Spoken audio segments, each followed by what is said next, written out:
Seja bem-vindo ao podcast Você Investidor. E como você bem sabe, aqui a gente traz pessoas de contextos diferentes, vidas diferentes, momentos diferentes, para te provar que todo mundo pode investir, independente da quantia, independente do trabalho que você tenha.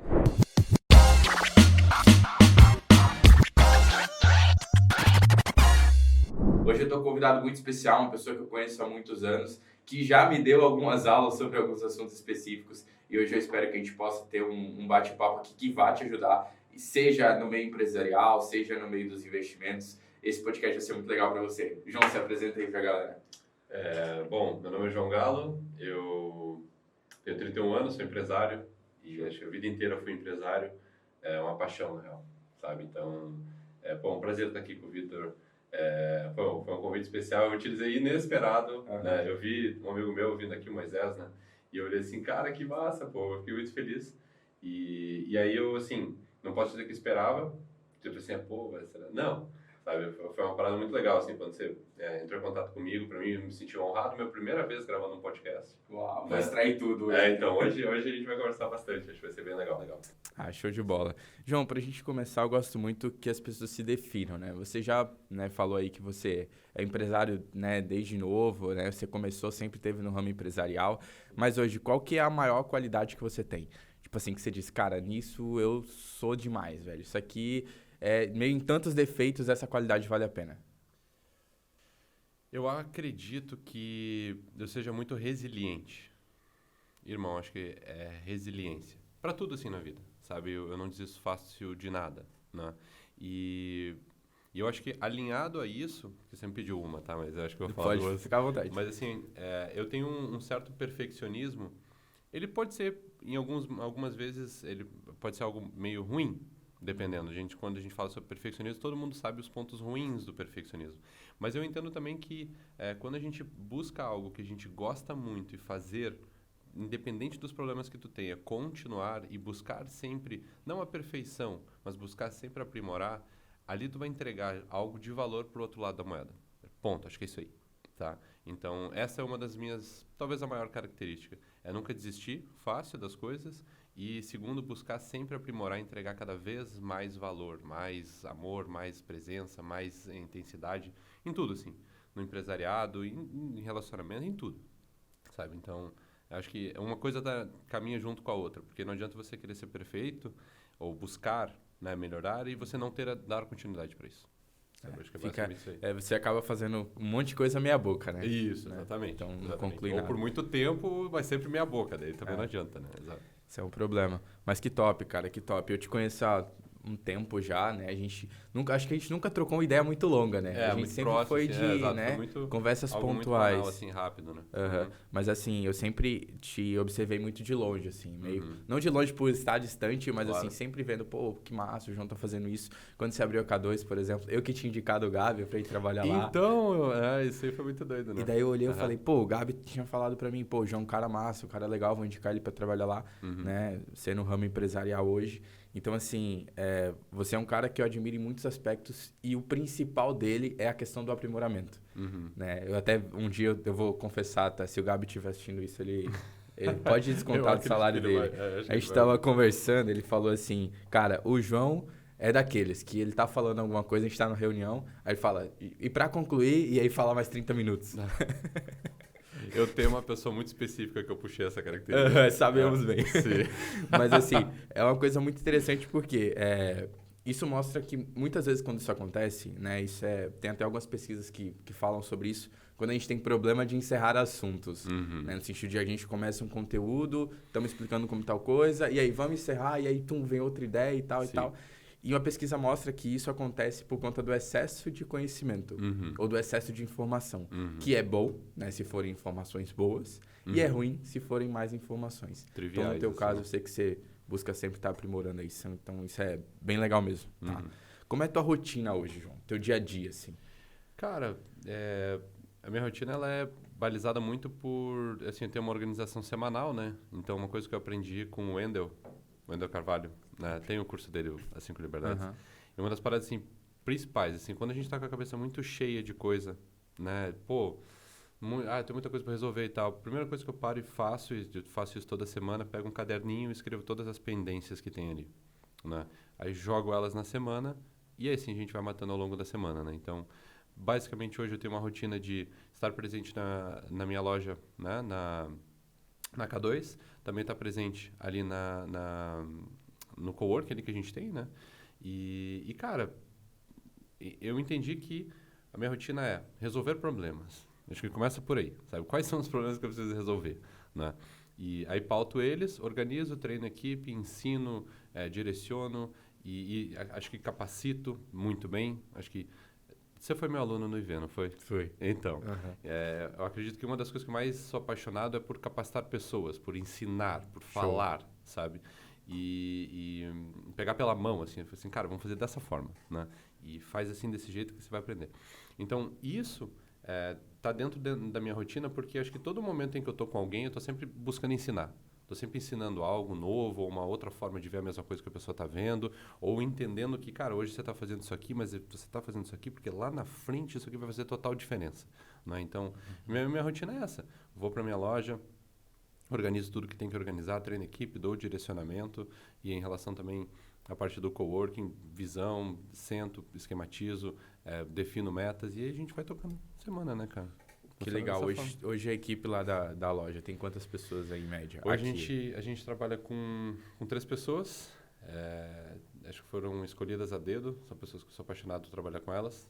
É uma galera que até brinca muito comigo, assim, porque é uma parada assim que faço o que eu falo para fazer, não faça como eu faço, porque eu tomo o risco de fazer errado, entendeu? Uhum. Então são, por exemplo, o Luiz, um cara fantástico, eu adoro trabalhar com ele. Meu comercial, então ele, por exemplo, enfim, ele até brinca comigo porque ele fala assim, cara, não faça como o João faz, porque o João faz do jeito que não é para fazer, faça do jeito formal, assim, sabe? Uhum. Então, cara, pô, super dinâmico, super presente, super Show. entregue, assim, né? Trabalhar com o Gabi também é maravilhoso, né? O Gabi é muito engraçado, assim, a gente troca muita ideia sobre coisas aleatórias, não somente sobre o trabalho. E também hoje eu trabalho com o Léo, nosso estagiário, né? E é um cara muito inteligente, assim, muito inteligente.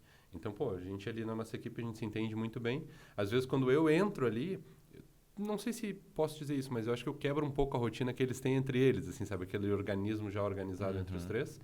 E aí, às vezes, quando eu tô ali, é um pouco para também dar uma descompressada, né? Uma descomprimida, aliás. E rir um pouco e trabalhar ali junto e fazer valer a pena aquilo que a gente está fazendo. Que, na verdade, é uma das principais funções que um gestor tem que ter, né? Trazer leveza para o processo, né? Quando a gente fala de gerir pessoas, né? Trazer essa facilidade, essa dinâmica, né? Então, isso é bem interessante. Hoje eu estou trabalhando com equipe também. Estou com 2 pessoas até então. Estou buscando a terceira para contratar. E, assim, né? A gente faz muita reunião pelo Slack, por exemplo. E é muito comum, né? Durante as reuniões, a gente, né, conversando e tal, eu ficar, meu Deus, cara, pô, eu tô gerindo pessoas, né? Querendo ou não, é uma responsabilidade muito grande. Sim. E citando aquilo que você conversou sobre eu ter tido aula com você, a minha aula, quando eu comecei a dar aula no IV, por exemplo, era propriamente uma cópia da sua aula. Era a mesma estratégia. Eu chegava, escrevia uma frase no quadro. Tá zoando, sério? Sério. Eu vou falar de uma frase que foi bem engraçada esse dia, tá? Eu levei um sermão, mas no final deu tudo certo. Cheguei lá, foi a aula do primeiro módulo do IV, a galera voltando do Revisão de Vidas. Pode que E aí eu escrevi no quadro trás, assim, tá se você ainda não deu de cara com o diabo, significa que você está na mesma direção que ele. Pum. Aí os caras, todo mundo entrou, mano? E aí ficou, né? Tipo, pô, todo voltando revisão, né? E aí tal, todo mundo sentou tal. E aí eu conversei, pedi pra eles se apresentarem. E aí quando a gente começou a aula, eu comecei em cima da frase, que era justamente o que você fazia. Sim. No final, acabou todo mundo lá chorando, orando em línguas. No final foi bem interessante. Mas assim, eu basicamente, a minha estratégia de ensino foi muito baseada no que você fez. Cara, que doideira. Eu basicamente peguei 3 referências na época. Você, a Thay, que eu já trouxe aqui, e o Moi.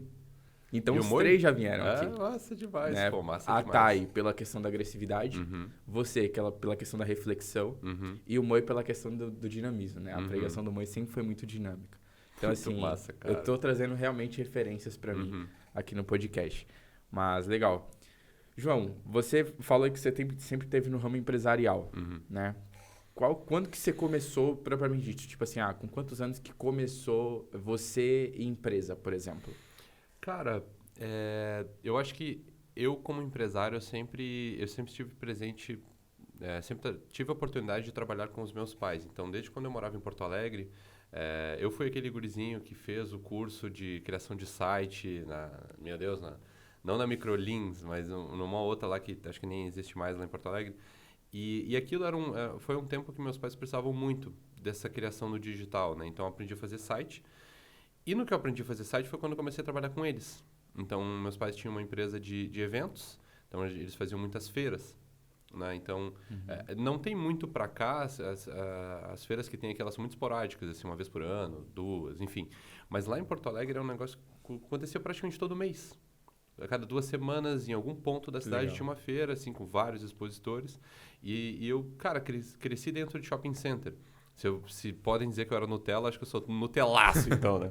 Mas, assim, cresci dentro de shopping center e sempre acompanhei isso. Então, quando eu tive a oportunidade de trabalhar com eles, foi criando algo mais gráfico, mais digital. Então, eu fazia da minha casa e às vezes ia para o escritório e eu acompanhava essa rotina deles. E eu lembro que quando, sei lá, eu devia ter uns 12, 13 anos, eu falei para minha mãe assim, cara, eu quero ser empresário. E beleza. Eu acho que ela absorveu para sempre essa frase. Porque anos depois ela me disse assim, acho que eu já devia ter uns 18, já estava trabalhando já com eles há mais tempo, ela disse assim, João, você falou para mim que queria ser empresário. Sim, quantos anos eu falei isso? Mas igual, acho que ela absorveu aquilo porque, de certa forma, era a visão de mundo que ela tinha, que meu pai tem também, né, até hoje. Então eu comecei cedo. Não tão cedo quanto tem gente que começa ainda com 10, 12 anos, mas eu comecei de uma forma muito singela, sabe? Não foi assim, trabalhando das 8 às 10 horas da noite. Não foi. Foi meio que auxiliando em alguns processos, né? E à medida que o tempo ia passando, a gente foi trocando de negócio, né? Saímos de Porto Alegre, viemos para Florianópolis. Eu lembro que na época a gente tentou fazer uma feira. A gente fez 2 feiras aqui em Floripa e foram feiras assim, pô, a gente envolveu a Record na época, pô, Ana Hickman, uma galera assim e tal. A feira foi linda, maravilhosa, mas deu pouco público. Porque o público daqui não estava muito acostumado com isso, tá? Então foi o nosso primeiro baque, assim, sabe? Daí a gente teve a oportunidade de abrir um outro negócio lá na Lagoa da Conceição, que a gente abriu uma baita casa de eventos, com restaurante.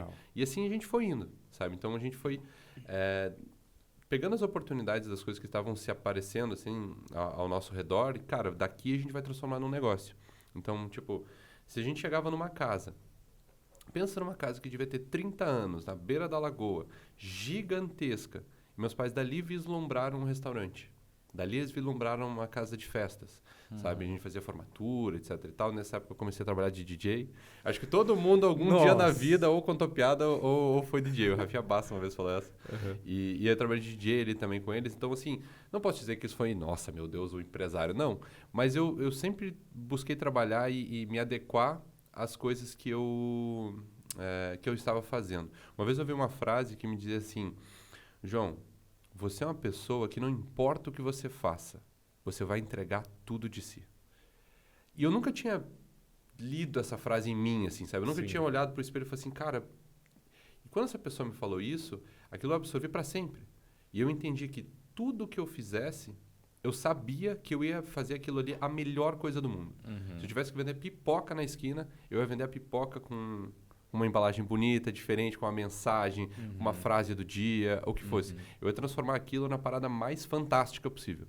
Pô, que legal. E eu acredito que isso é uma visão que sempre me acompanhou dentro da parte empresarial, sabe? Então, não importava o que eu fizesse, se na época eu tocava música como DJ, ou depois a gente vendia pizza, né? Eu fiz o melhor cardápio possível, tentei tornar aquilo ali o mais leve, o mais gostoso possível, sabe? Depois, quando a gente teve um restaurante de sushi, eu queria fazer o sushi mais bonito que tinha, fiz o cardápio mais fantástico que tinha. Eu gostava de... Eu trabalhava como gerente, recepcionista ali, então eu chegava com as pessoas e já chamava elas pelo nome, sabe? Já transformava aquilo ali em um momento que a pessoa já está saindo para descontrair. Experiência, Se puder ser um pouquinho melhor por alguma coisa que eu falei ou fiz, é isso que eu vou fazer, sabe? Cara, show. O que dá pra perceber é que o empresário propriamente dito, né? Eu brinco que o empresário por nascença, ele independente do negócio, ele faz o negócio dar certo. Seja por um longo período de tempo, um curto período de tempo, mas ele consegue fazer aquilo girar, né? Porque, cara, você falou aí acho que em 10, 15 anos, teve uns 4, 5 negócios diferentes. Sim, talvez até mais, acho. Mas foi por aí. E aí eu fico pensando, pô, pensa só, como você mesmo deu o exemplo, chegar numa casa e vislumbrar, pô, aqui vai ser um restaurante.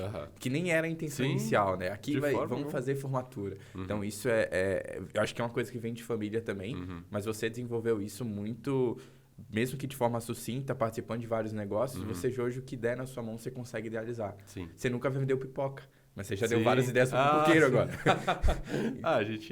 A gente vê, assim, eu entendo que todo negócio, ele existe uma magia por trás dele, sabe? Essa é a realidade. Porque assim, alguns mais, obviamente, outros menos. Eu entendo que hoje, por exemplo, o meu negócio, o negócio que eu trabalho, ele é por exemplo, quando a gente conserta notebooks, né? Ele é um negócio que as pessoas não querem fazer. Eu falo isso sempre na reunião com minha galera. Gente, a pessoa não quer entrar nessa porta.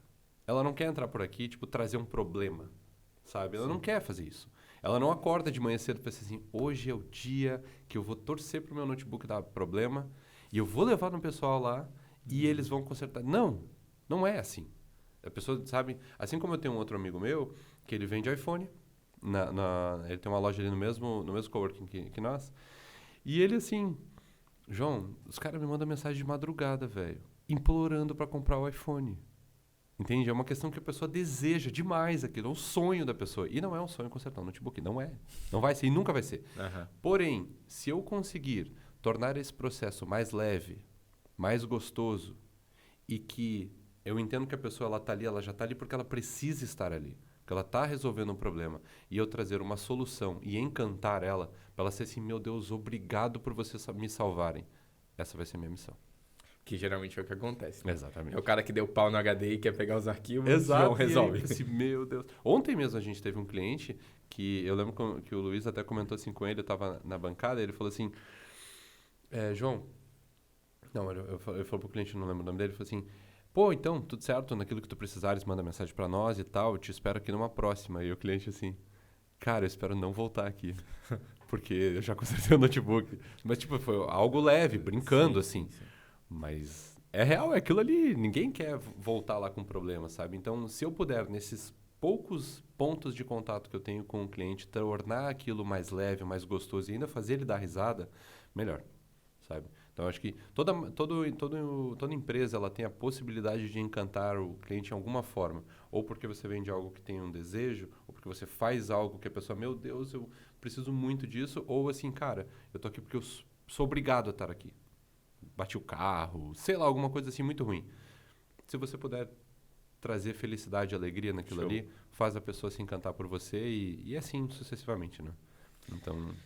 Top, show de bola, show de bola. Pensando no ramo empresarial, assim, você que está envolvido no meio, o que você identifica que, independente do negócio, é uma dificuldade muito parecida? Então, tipo assim, independente do negócio que você for fazer, cara, isso é uma dificuldade que todo mundo vai ter. Tá. Assim, para a dificuldade que todo mundo vai ter, eu acredito que é um pouco da questão da mão de obra, tá?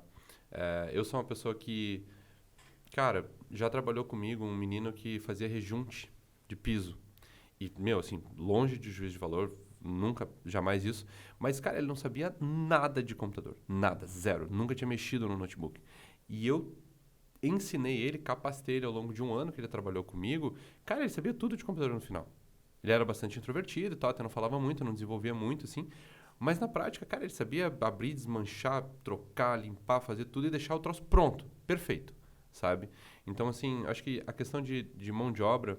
a galera, acho que ela tá muito volátil, assim, sabe? Então, dificilmente uma pessoa hoje, com tantas opções que você tem, de tantos rumos que você tem, acho que todo empresário, ele sempre tem, pelo menos aqui no Sul é muito assim, né? Porque a concorrência de pessoas não é tão grande, o volume de pessoas não é tão grande assim, sim. E aí tu acaba tendo uma dificuldade na questão de mão de obra. Então, acho que o processo de capacitação, ele tem que ser contínuo, ele tem que ser consistente, né? Para que você consiga sempre desenvolver essa mão de obra, né? Porque você não vai conseguir contratar uma pessoa nunca pronta ou nem metade, às vezes, daquilo que você espera, né? Então, acho que isso é uma dificuldade que todo empresário tem. Eu posso falar aqui pelos empresários aqui do Sul.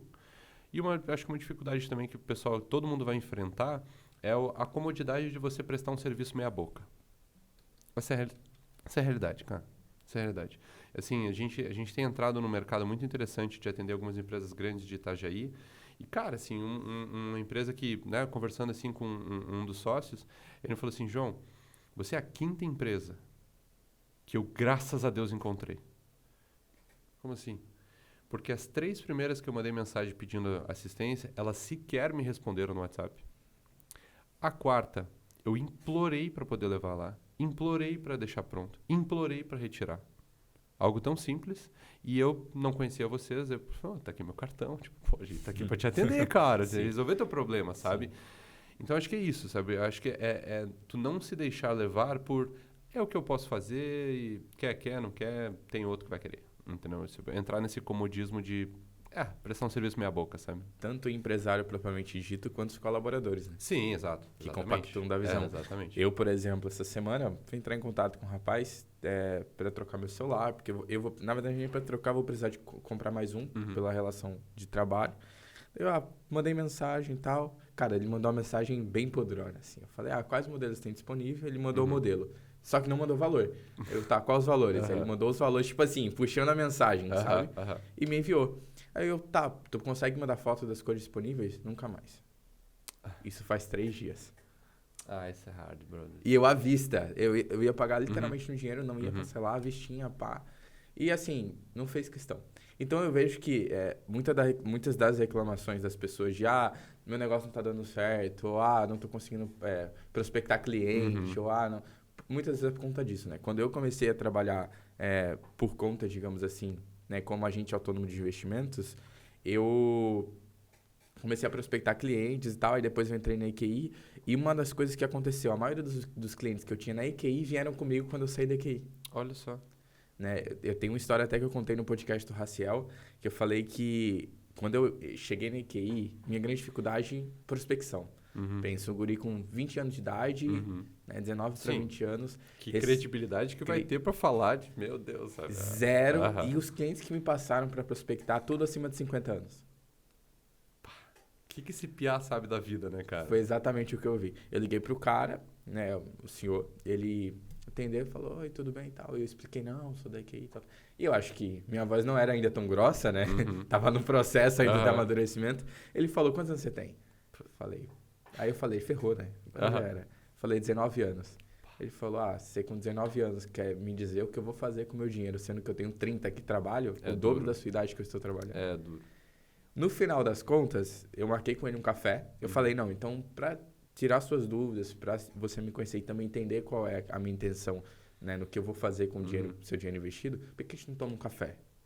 E eu acho que ele veio pela curiosidade, tá? Sim. O Ele cara veio, tipo assim, corajoso, né? Pô, eu vou lá só pra ver qual desse piá. Pelo menos pra ouvir ele, Pelo menos pra ouvir. E aí a gente marcou uma cafeteria bem de novo, assim. Aquela ali da Central, Itapani. Vamos ser ali.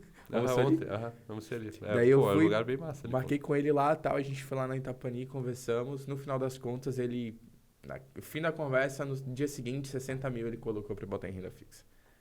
Mas como é que foi esse papo, assim? Tipo, como é que você quebrou, não a soberba, mas assim, eu tenho quase o triplo da tua idade. Como é que você quebrou isso? Cara, de primeiro, tipo assim, eu aprendi que quando você vai conversar com alguém que já tá meio que bloqueado contra você, você não fala, você pergunta. E eu comecei a perguntar. Então eu cheguei, ele já tava sentadão meio sério, né? Aí eu cheguei, sentei, abri o notebook na lateral, perguntei se ele já tinha pedido alguma coisa e tal, chamei o garçom, a gente fez o pedido. E eu perguntei pra ele, o senhor já investiu em algum momento? E ele falou, não, nunca tive interesse em investir, porque eu sempre investi nos meus negócios e tal. Ele sempre foi meio empreendedor assim também. E aí ele, né, tem ele é dono de um hotel aqui da cidade. E a gente começou a trocar ideia. Eu perguntei do negócio e ele começou a falar. E aí quando o cara ele tem um negócio que ele é apaixonado, o cara, o olho brilha.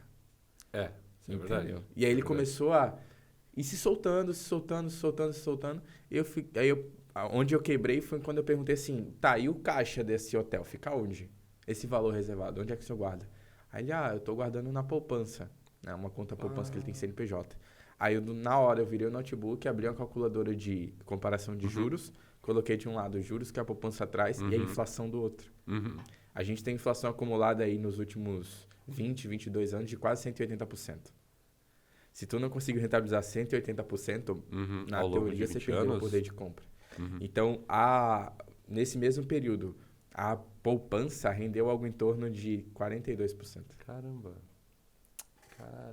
Ou seja, tu perdeu em 3 vezes aí, Sim. né, todo o teu poder de compra. Eu falei, ó, o que você comprava nessa época, você não compra mais hoje. Sim. Perguntei, tá, quanto, né, na época ali, 10, 15, 20 anos atrás, quanto que você gastava de despesa com hotel? Ele falou tanto. E hoje?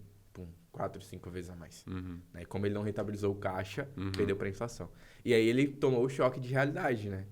Aí ele falou, tá, então vamos experimentar.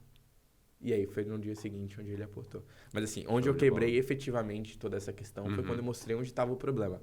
Porque quem não começa, não só a investir, mas quem não toma iniciativa em alguma coisa que vai fazer, quem não inicia o que pretende fazer, na maioria das vezes é porque não sabe que tem um problema. Sim. Ou conhece o problema de forma mental. Né? Tipo aquela parada, pô, eu sei que dá para melhorar, mas eu não sei como, não sei qual que é o problema propriamente dito. Sim. Então, quando eu bati no problema, que eu falei, ó, tu tem um problema, teu caixa tá derretendo ao longo do tempo. Vamos investir pelo menos para manter o caixa da empresa. Ele aceitou a proposta. Sim, sim.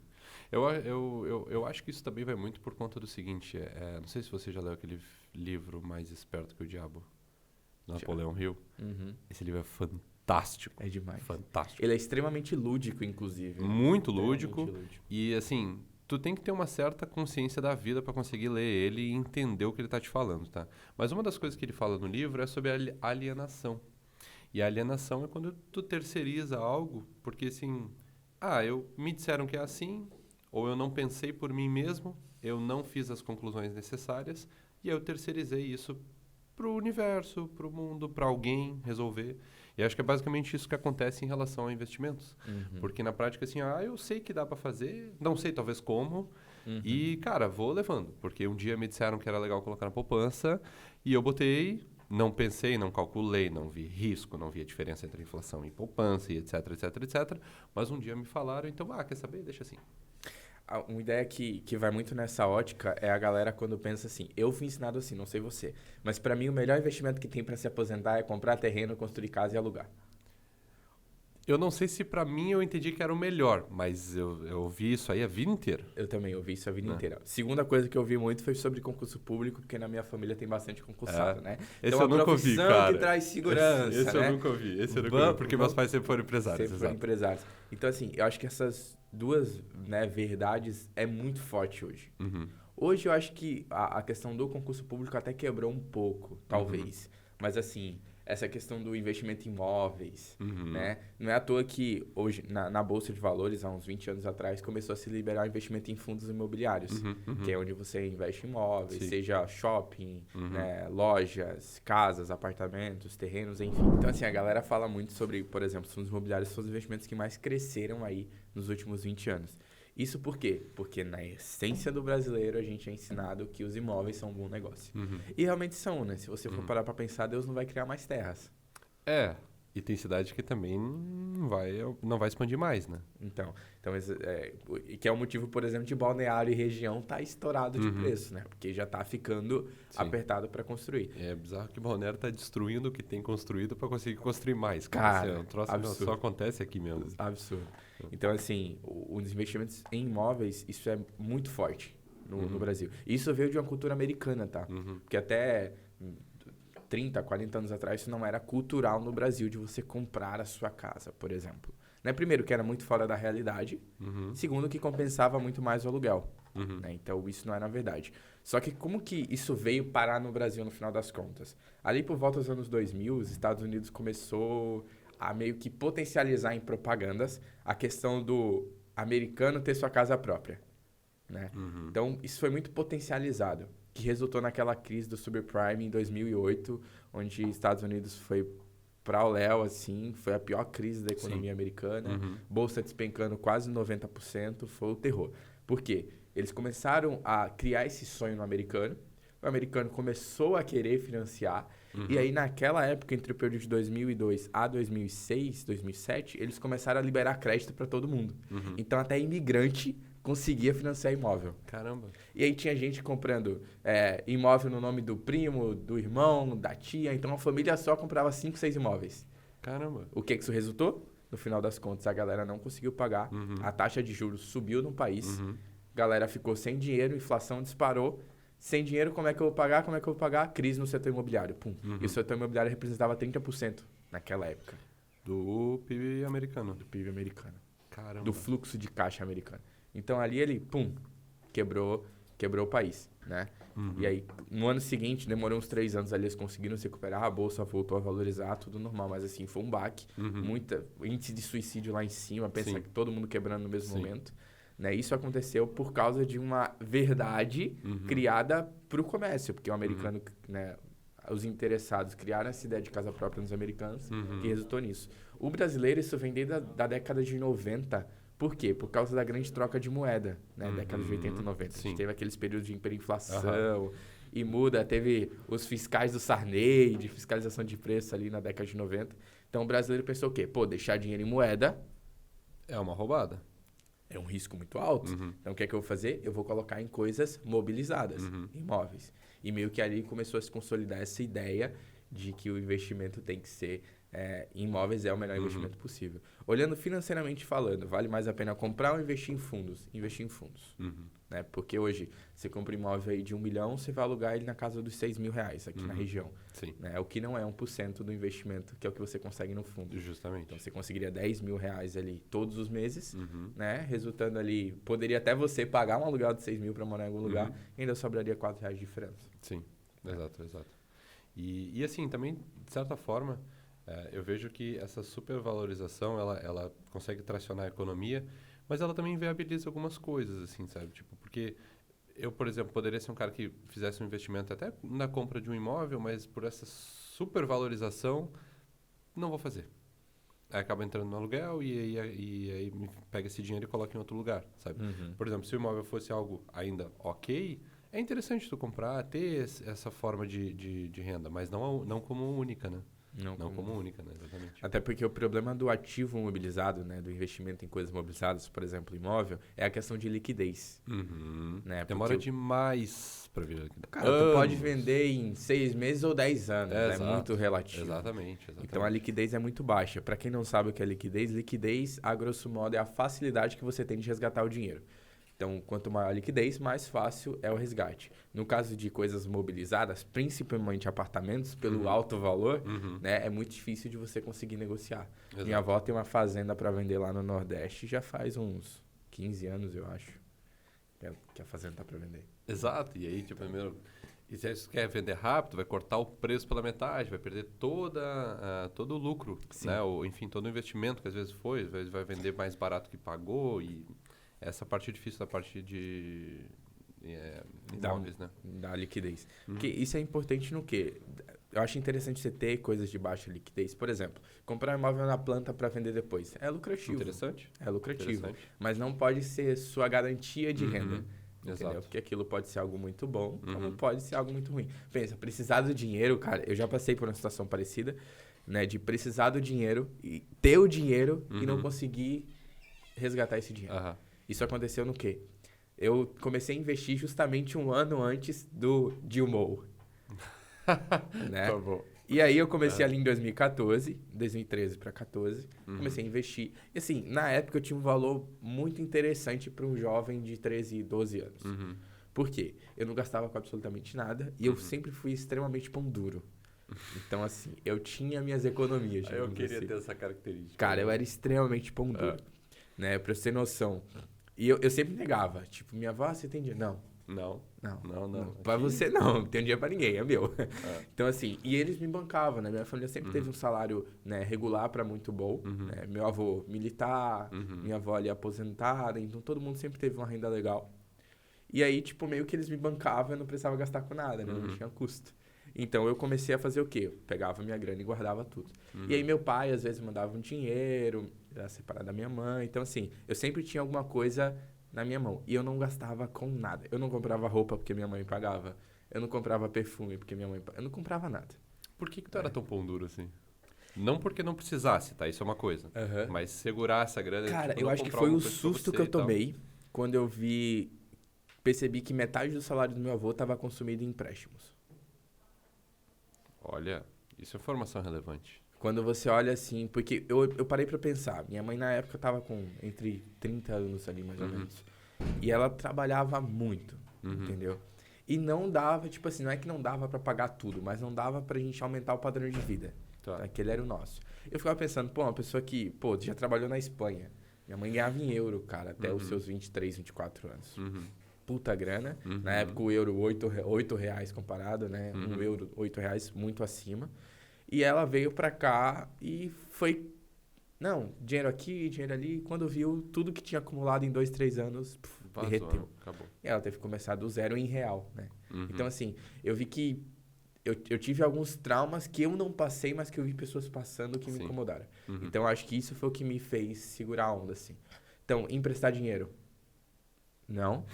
É mais fácil emprestar pra alguém do que pra família. Isso aqui. Entendeu? Por quê? Porque na minha família já foi um contexto. Perdeu, né, cara? Já foi um contexto de que minha mãe emprestava dinheiro aqui, emprestava dinheiro ali, pagava ali, isso nunca voltou. E tá tudo bem, tá tudo Beleza, bem. acho que a família é isso, Né? tá ali pra apoiar. Exatamente, faz parte. Então, só que como eu estava na fase de acumular e não tinha uma renda, eu falava, pô, tudo é não. Tudo é não. Eu vi o Joel falando esses tempos no podcast, ele falou, o que não for, o sim que não for óbvio, é não. É um não óbvio. Exatamente. Cara, essa frase pra mim é fantástica. E aí, tipo, eu fiquei, cara, eu já pensava assim com 12, 13 anos. Se não for óbvio, por exemplo, que eu tenho que ajudar ou emprestar alguma coisa, eu não tenho. Então, tudo pra mim era não, né? E ali meio que começou o processo de eu segurar dinheiro. E, cara, na época, pensa, o cara com 13 anos com 15 mil investido. Era uma puta grana na época. E aí foi quando eu percebi o problema de você não diversificar. Eu tinha tudo, absolutamente tudo em Petrobras.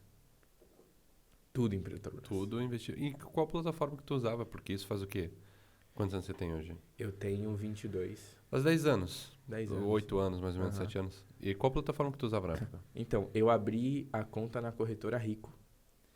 E aí eu abri no nome do meu avô, porque eu não podia ter conta sem menor de idade. Sim, claro. Só que eu abri escondido. E esse que foi o filé da história.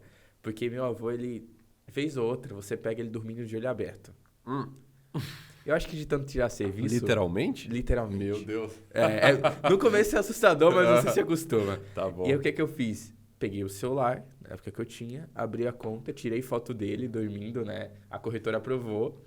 Comecei Meu Deus, a você tirou investir. foto dele. Eu não acredito. Tinha que aprovar, pô. Tinha que aprovar a Sim, foto de claro, perfil. claro. E daí eu tirei foto dele, aprovou, comecei a investir pelo nome dele. Meu Deus E aí do meu céu. avô, ele sempre foi meio enrolado com imposto. Tá. Ele sempre pagou, tipo, leão, essas coisas, porque ele nunca declarou direito. E aí, qual que é o problema? Ele pagava imposto dos meus investimentos e nem sabia, porque ele não controlava. Caramba. Mas tu também se fez em cima dele, né, cara? Com certeza. Então, ele basicamente pagava imposto ali do que eu tinha. Na época, eu não vendia nada, então não gerava imposto, era só declarar. Sim. Ele pagava multa por não declarar. E ali eu comecei, eu coloquei tudo em Petrobras. E aí foi quando estourou a bomba em 2015. Petrobras estatal endividada, ela derreteu. Aí eu vi meu patrimônio negativaço, 30, Meu, que 40% loucura. e eu chorando, né, por dentro. Ah, que loucura. E ali eu entendi a questão de diversificar, só que eu falei, cara, se eu vender isso aqui, e foi a época que eu tava precisando de dinheiro. E eu falei, se eu vender isso aqui, eu vou sair no prejuízo. Sim. Eu não aceito sair no prejuízo. Eu prefiro que a empresa abra falência e eu não ganhe nada, do que sair agora e ver a empresa recuperar no ano seguinte. Sem dúvida. E eu deixei ela lá. Né? Até porque, o que a galera tem que pensar quando as pessoas investem e, pô, deu negativo? Acontece. Se você tem 10 ações e a empresa caiu 20%, 30%, você continua com 10 ações. Só caiu o preço. Então eu falei, pô, eu continuo com a mesma porcentagem que eu sou dono da Petrobras aqui, então eu vou manter. E aí mantive, né, à toa, no passado pagou 50% só em dividendos. Caramba. E tudo bem, né? Passou um longo tempo sobre isso. Eu recuperei bem antes, né? De chegar a 2021. Mas, assim, foi um processo que eu mantive até no passado na carteira. Né? Até comprei mais depois de um tempo. Mas ali foi o primeiro susto. E eu precisava do dinheiro. E aí eu não podia vender, porque se eu vendesse, eu ia assumir o Aí tu ia prejuízo. deixar de... ia acabar com a possibilidade de ter esse retorno mais na frente. Exatamente. E aí é onde eu percebo que o grande problema de quem começa a investir não é necessariamente começar a investir, mas é aprender onde investir. Né? Porque daí tu tem bons ativos? Tem. Mas eles caem de preço. Não tem como evitar essa volatilidade de preço.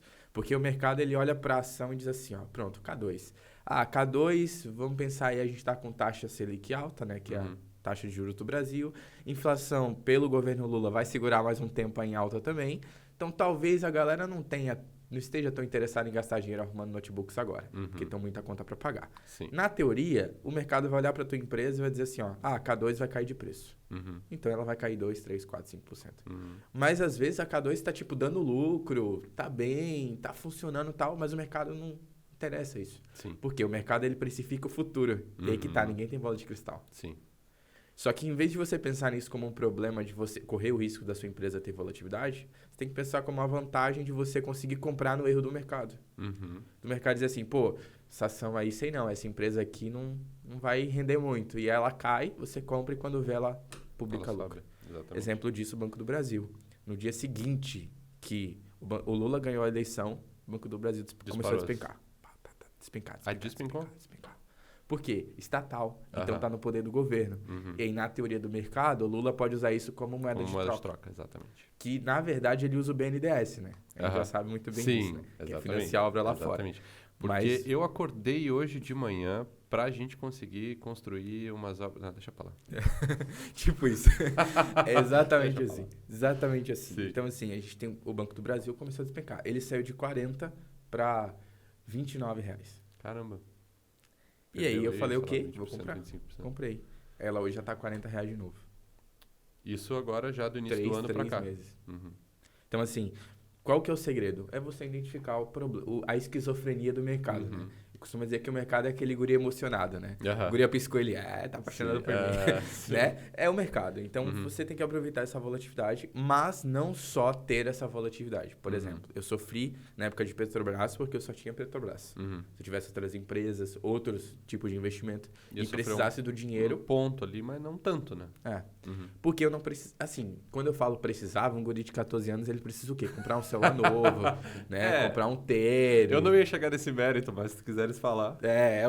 precisar era uma palavra muito forte. Muito forte, né? Mas assim, para uma pessoa que começa a ter renda, já começa a ter responsabilidade, 18, 20, começa a se 25 acostumar anos. também com o teu dinheiro na mão, né? Exatamente. E aí é uma complicação você ter tudo em ativos de risco, assim. Porque você não sabe, às vezes você vai precisar e ele tá em queda. Então tem que aguardar o mercado meio que se acalmar em relação a isso. Você tinha comentado ali que você já ouviu falar sobre fundos? Sim. Cara, então, eu tenho acompanhado alguns Instagrams, o pessoal que cria conteúdo a respeito de fundos imobiliários. Acho fantástico, porque, assim, eu sempre fui apaixonado por... não é segurança, eu acho que não é essa palavra, mas tu acreditar naquilo que tem solidez, sabe? Então, assim, hoje eu não tenho nenhum investimento em bolsa, mas... Ao abrir a primeira porta de investimento que eu devo fazer, cara, vai ser em Google, Apple, Microsoft, empresas gigantes, assim, que elas não vão, tipo, meu Deus, TO grande, vão dobrar de faturamento, vão dobrar o valor da ação. Não vai acontecer. Também não vai cair pela metade, assim, a menos que, né, alguém, sei lá, chute, alguém ressuscite Steve Jobs e Jobs diga assim, não, cara, tá tudo errado, não era isso que eu queria, entendeu? Não, sabe? Então, são coisas que ao longo do tempo... 2 anos, 3 anos, 5 anos, eles vão te dar aí um crescimento do valor das ações, porque também são empresas de tecnologia que elas são muito sólidas no que elas fazem, sabe? Então não vai ter essa volatilidade, por exemplo, trocou o presidente. Queda livre, assim, que nem montanha-russa, sabe? Que a cada 4 anos, né? Sabe? Um troço assim, meu Deus, segure se você puder, sabe? Então, eu acho que pouco isso. E aí, em relação a fundos imobiliários, me parece algo bastante atrativo, não porque ele traz, meu Deus, a segurança, mas porque é uma coisinha que tu vai de pouco em pouco e tu vai jogando com o tempo, sabe? A questão, o que eu sempre entendi que investimento é uma coisa que você faz à parte, fora daquilo que é hoje, por exemplo, sua missão de vida. Então, por exemplo, a minha missão de vida é desenvolver uma grande empresa, transformar a vida dos meus colaboradores, transformar a vida do meu cliente, mudar a percepção de algum mercado. É isso. Porém, em paralelo, o investimento também vai acontecendo com o tempo, sabe? Então, eu acredito muito nisso, que é uma parada que tu vai regando todo santo dia, e lá na frente ele se transforma numa flor, depois num arbusto, depois numa grande árvore que está ali, tem raízes bem aprofundadas, né? Exatamente. E assim, por mais que os fundos imobiliários sejam novos no Brasil, não existe nenhum histórico de algum que faliu. Nenhum histórico. Eles têm baixa liquidez, alguns deles, então tem que cuidar com essa questão de liquidez. Porque às vezes você precisa vender realmente o ativo, né? mas eles têm essa questão de pagar mensal que traz muita tranquilidade também, né? Todo mês você receber, né? E eles têm data certa para pagar, né? Tem toda uma logística. Então, muita gente também procura os fundos nessa relação de aposentadoria, por exemplo. Ah, quero me aposentar, né? Vou construir uma carteira em fundos aí para receber aquela renda passiva mensal. Mas é um baita investimento. E a grande vantagem é que é isento de imposto de renda. Então, o dividendo cai, ó, limpinho. Lisinho, Que é uma grande vantagem. Mas queria saber qual que é a tua opinião, se tem uma contra ou só a favor. Porque senão parece tudo muito atrativo, assim, sabe? Todo mundo, vamos, galera, vamos todo mundo investir em fundo imobiliário. Tipo, não funciona dessa forma. Então, vamos lá. Os fundos imobiliários, ponto negativo, liquidez. É muito mais baixo que ações. Tu vai ter ações aí com 1 milhão, 5, 10 milhões de liquidez, que seria o quê? Por dia, dá para se negociar 10 milhões de reais desse ativo, né? Que é uma liquidez muito boa. E tu vai ter fundos imobiliários com 15 mil, 20 mil, 30 mil. Claro, é um ativo menos negociado também, mas tu tem essa questão de liquidez que é uma coisa para chamar a atenção, assim. Porque às vezes você vai ter dificuldade de vender. Né? Tem um caso de um amigo meu veio falar comigo, cara, eu tô tentando vender todo dia e não vendo. Por quê? Porque não tem gente para comprar. Porque a bolsa ela é um mercado, você vende para alguém e compra de alguém. Então esse é o grande problema dos FIIs. Então tu tem que comprar FIIs que tem uma maior taxa de liquidez possível, né? Maior nível de negociação e que te pagam um valor interessante, né? Porque daí não adianta nada você pegar um fundo imobiliário que vai te pagar 0,5 ao mês em dividendos. Aí vale mais a pena ser realmente por meio das ações, que por mais que não paguem todos os meses, vai te pagar 3, 4 vezes ao ano aí e vai te pagar uma taxa de 10, 11, 12%. Né? Detalhe que ele já desconta a inflação, né? Eu gosto muito de dar o exemplo da Vivo para isso. É maior, né? Porque eu vou dar a Vivo ela é um exemplo muito claro da diferença que você tem na renda fixa, né? De investir no tesouro direto, alguma coisa nesse sentido, onde tu tem a rentabilidade real e a nominal. A nominal é o quê? Um pré-fixado 13%, então vai render 13% ao ano. Sim. Porém, a rentabilidade real é essa nominal menos a inflação. É a inflação. Contada a Que inflação. também, ano passado, acho que foi isso, né? Fechou em 13. Chegou a bater 10. Chegou 10, a bater, ficou entre 10 e 11 ali e depois voltou a cair. Então, assim, tu perde muito da tua rentabilidade. No caso das empresas, o que as empresas fazem? O cara olha lá, nossa, mas a empresa está pagando 8%. Espera aí, 8% em cima do quê? É do lucro líquido, cara. Sim. Então tem que pensar, passa o ano, a Vivo liga para o cliente. Ou às vezes nem liga. Tu que liga para reclamar. Porque tu vai olhar a conta, peraí, tá mais caro, teve um reajuste. Por que teve um reajuste? Você liga para lá, eles têm mensagem gravada. Ah, tudo bem, você tá no início de ano, né? Tudo bem, você tá ligando aí provavelmente você deve estar ligando aí por conta do reajuste do valor. E a gente está aqui para te informar que o valor aumentou por conta da inflação. Então, todo ano a gente tem um reajuste da inflação no valor e no preço dos seus serviços. Acabou. Aí tu vai ligar de novo, Fácil, assim. esperar mais 15, 20 Meu minutos. Deus. Não vai. É monopólio, né? Sim. Telefonia é monopólio. É o que tem e lambe os beijos. Exatamente. Então, assim, as empresas, elas fazem esse reajuste no produto. Porque a empresa não vai pagar a inflação, então ela vai deixar o produto ou o serviço mais caro. Então, tu tem essa vantagem, que a rentabilidade das ações e dos fundos imobiliários são rentabilidades reais. Né? Como você meio que subentende que já está descontada a inflação ali por trás disso tudo. Eu prefiro as ações pela questão da multiplicação de patrimônio. Sim. Mas os FIIs é uma ótima forma de se investir de forma paralela. Por exemplo, vou botar uma parte aqui pensando em multiplicar patrimônio. E aí é onde eu vou investir em empresas como Monster, que ainda tem margem de crescimento muito grande. Entendeu? A Coca-Cola está ali por trás empurrando a empresa. Né? Vou investir em empresas como a AT&T, talvez, que é uma telefonia lá nos Estados Unidos. AT&T? Então, assim, é gigante também. Né? Cóstico, né? Que ainda tem margem para crescer e já é muito grande. Quero receber dividendos em dólar. Coca-Cola, né? Apple, enfim. Buscar grandes empresas americanas e algumas que possam, como a ITT, por exemplo, dar um ganho. ITT é uma ação que custa $40, cara.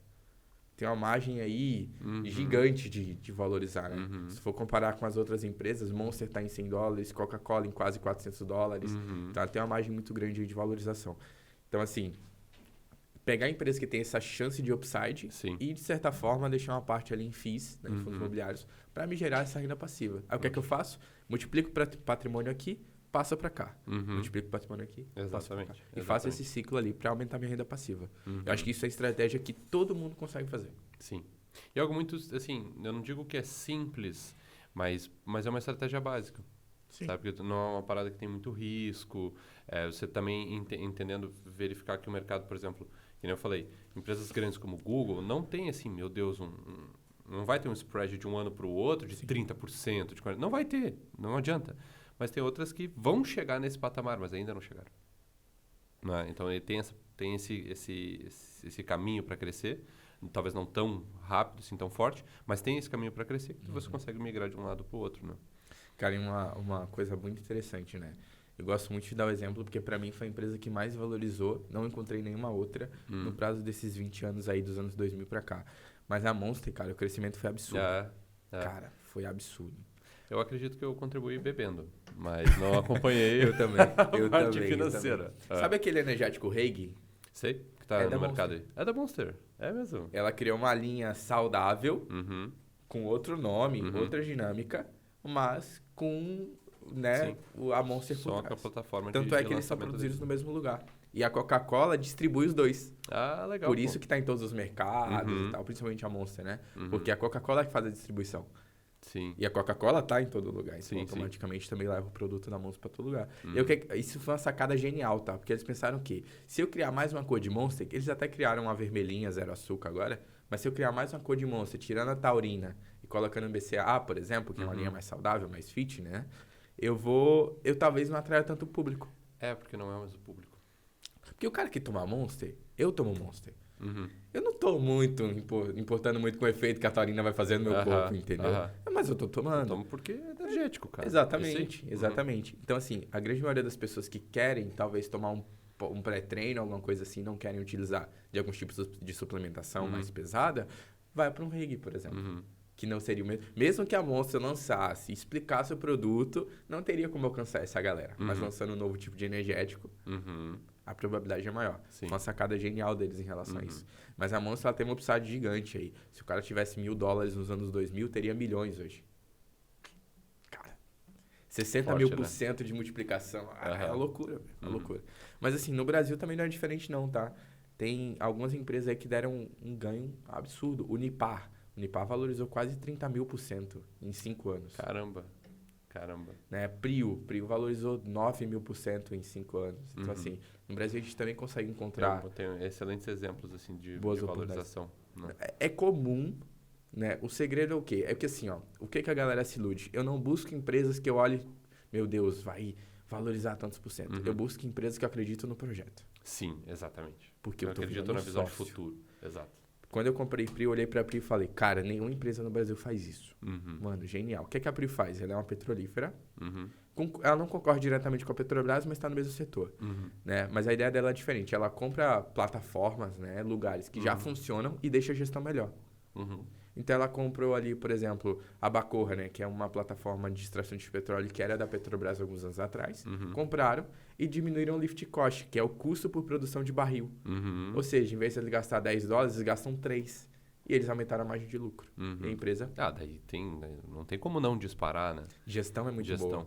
Então, eu falei, pô, que empresa que faz isso no Brasil? Fazia isso há 5, 6 anos atrás? Nenhuma. Falei, pô, vou investir nela.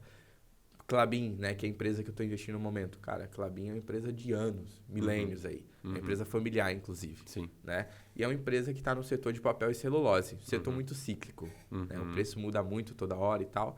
Porém, eles estão indo para uma área renovável.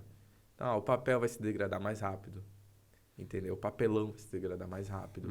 Né? Que o papel nem tanto, mas o papelão já começa a gerar um problema ali em relação ao meio ambiente. Né? Então, assim, como ela está indo para a linha saudável, eu acredito que o potencial que essa empresa pode ter no futuro, que a gente precisa que seja sustentável, é muito grande. Então, eu estou acreditando no projeto. Então, assim, quando as pessoas vão buscar a empresa para investir, ela tem que pensar o quê? Cara, é como se eu fosse um sócio anjo. Eu estou entrando com capital de alguém que vai gerir o meu dinheiro em algum projeto. Que projeto que é esse? Qual que é o problema? Às vezes o cara olha falando de Klabin, aí ele pega lá, abre a corretora dele e vou comprar 10 ações. Mas o cara não sabe quem são os sócios, o cara não sabe... o projeto, visão de futuro, no que o pessoal acredita. Entendo isso. Exatamente. Entendo isso. Então esse é o grande erro. Por isso que eu falo que a melhor estratégia é aquela que faz sentido para você. Claro, você vai ter uma estratégia de análise de balanço, né? Endividamento e tudo mais. Mas assim, na questão de qual empresa eu vou comprar, isso vai muito mais do teu perfil. Por exemplo, tu mais voltado para empresa de tecnologia. Com certeza. Aí eu já olharia para ti e dizia assim, ó, João, não vamos focar tanto no Brasil, vamos lá para fora, por quê? Aqui no Brasil, 26% da bolsa é setor financeiro. Lá nos Estados Unidos, 26% da bolsa é tecnologia. Uhum. A gente tem uma gama de empresas lá para investir. Sim. Tem engenharia para o mercado americano. Uhum. Mas por quê? É o teu perfil. Sim. Entendeu? E de certa forma também é que quando a pessoa, acho que primeiro, número 1, se conhece, a ponto de entender assim, cara, do que eu gosto?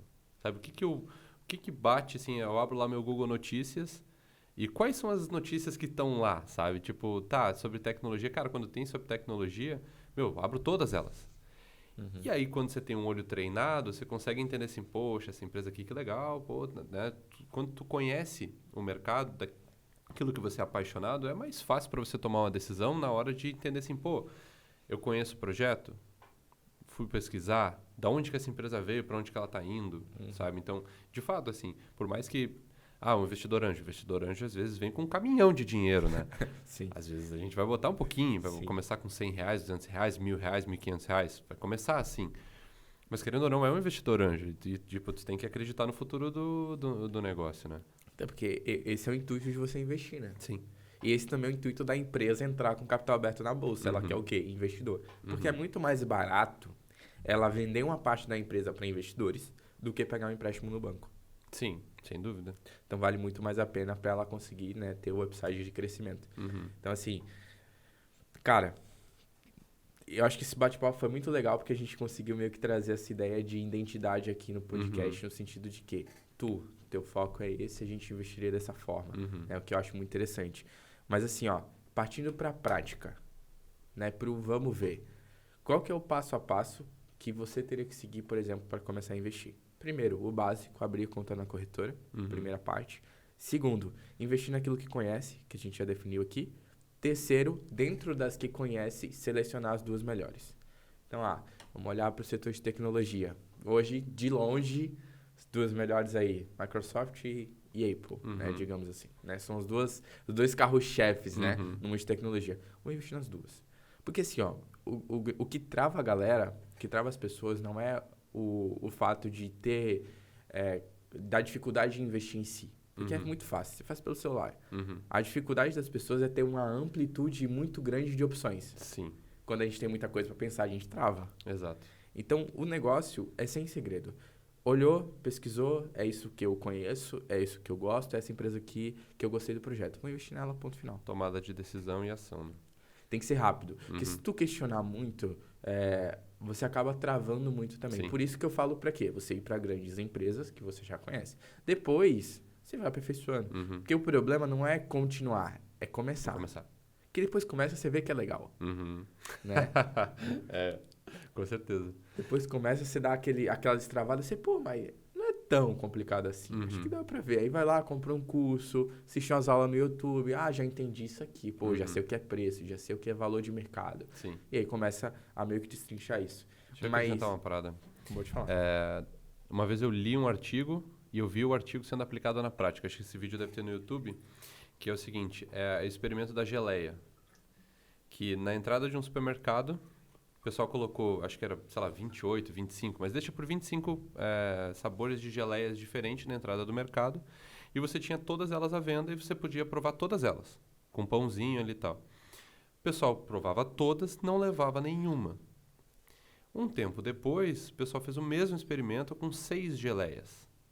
Ou 6 ou 8 ou 5, mas 6 geleias. E o pessoal provava e levava. Porque tinha um ponto de comparação entre, eu não gostei daquela, eu não gostei daquela, eu gostei dessa aqui. E o pessoal levava. Então, as vendas aumentaram quando as opções diminuíram. Show. E talvez você não vai, necessariamente cortar as opções. Não, eu vou bloquear essas opções aqui. Não. Mas o fato de você conseguir mirar um pequeno grupo de opções que você tem e dali extrair uma decisão, ele é muito melhor e mais fácil do que você olhar, sei lá, para 28 ações diferentes e pensar assim, qual delas? Eu vou ter que analisar todas elas? E qual que é a diferença? Qual que vai ter mais rentabilidade? Qual que vai ter menos? Qual que isso? Qual que... Eu vou ter que analisar 28 projetos de futuro. Eu falei assim, cara, quer saber? Eu não vou escolher nada, então. É assim que funciona. É assim que funciona. Né? Então, isso, na verdade, é fruto de um estudo, assim, não é só... É uma percepção que a gente já tem, que quando a gente tem muitas opções, a gente não escolhe nenhuma, mas é, de fato, um artigo científico, né? Uma forma também de evitar isso em relação aos investimentos e começar é através dos ETFs. Exchange Fund... Exchange... ETF? Exchange Traded Funds, Tá, né? daí Que sim. é basicamente o quê? Um fundo de empresas para você investir. Uhum. Então, qual a diferença do ETF para o fundo de investimento? O ETF é negociado em bolsa, o fundo de investimento é negociado direto com a financeira, né? Banco, instituição, enfim. Então, o ETF, né? O que que ele é? Ele é uma cesta de ativos. Então, tu pode, por exemplo, eu quero investir nas melhores empresas americanas. Tu vai lá e pesquisa ETF VOO, literalmente. E aí vai abrir 506, um ETF, um único ETF, que é o VOO, que dentro dele tem 506 empresas. Então, tu vai pagar $300 no ETF e tu vai ter 506 empresas no portfólio.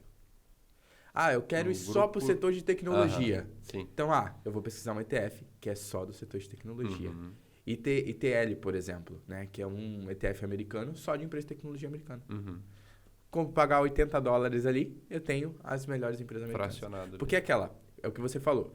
Eu gosto muito mais da questão de você ter uma relação direta com a empresa. Mas, não quero ler, não tô com saco e quero começar. Vai pro ETF. Porque aí tu vai dar teu dinheiro pro gestor, que já selecionou as empresas, já analisou as empresas, que vai te trazer diversificação num único ativo, não vai precisar procurar vários, e vai te trazer segurança porque tem um cara capacitado cuidando daquilo. Sim. E tu vai pagar uma taxa de administração ao ano de 0,03%. Pouquíssimo. Vale super a pena. Com né? certeza. No Brasil a gente também tem alguns, eu sou meio contrário aos ETFs no Brasil. Mas, não que eu não ache a galera capacitada, mas assim, no Brasil é muito mais fácil da gente acompanhar e entender. Sim. Por exemplo, vou comprar aqui empresa, Victor. Cara, olha pro teu redor. O que você consome? O que você compra? Onde que você compra? Sim. E vai naquilo. Já lá é mais difícil da gente acompanhar. Né? Tá fora da Essa nossa vivência, né? da Claro. nossa vivência. Então, é muito mais tranquilo você comprar um ETF. Então, quer ir pro ETF, não quer se preocupar? Vai para os Estados Unidos, abre a conta na Veno e compra 3 ETFs ali. Tá feito na vida. Vai ter mais de 1.000 empresas na carteira, diversificado e vai rentabilizar. Sim. Acima da inflação. Em dólar ainda. E em dólar, exato. Então, é uma forma da gente sair. Pô, mas que legal essa pesquisa. Não tinha visto ainda. Procura sobre isso aí. Provavelmente tu vai encontrar vídeo no YouTube. É fantástico, tá? Fantástico. Show de bola. Pra gente encerrar, João, fala aí uma mensagem que você deixaria pra galera. Tipo assim, uma lição, um conselho, um direcionamento. Cara, acho que uma missão que... Ou melhor, um conselho, um direcionamento, acho que uma frase... Eu acredito nessa frase, né? Que me move todos os dias. Se você tiver fé o suficiente para acreditar que os seus sonhos, eles são possíveis, eles serão. Show. Então, e uma que eu provavelmente vou tatuar ela, porque eu me apaixonei no dia que eu conheci, e que move isso, acho que é o combustível disso, é que ontem você disse amanhã. Que é é uma propaganda de uma empresa que diz assim, yesterday you say tomorrow. Sabe? Então, assim, por muitas vezes na vida a gente se pegou, tipo, nesse ciclo de, tipo, pois tem que fazer não sei o quê. Mas, cara, a real é o seguinte, você é o único responsável por você transformar seu futuro. Então, faça hoje, porque ontem você disse que você ia fazer hoje. E se deixar pra depois, não faz, não. Exatamente, não vai fazer. Mas show. Que legal, que legal. Galera, é isso aí. Não esquece de curtir, deixar aquele like, dar aquele comentário e me dar o feedback também, né? A gente vai também estar divulgando aí a empresa que o João faz parte ali, a K2. Caso você precise, mesmo que não queira, consertar seu notebook, ele vai estar lá muito bem para te atender. A gente vai deixar os 2 perfis aí na descrição também do vídeo, tá bom? No mais é isso, toda quinta-feira sai episódio novo, então ativa o sininho para não perder nenhum. Fechou? Vamos gerar fortuna. Fechou?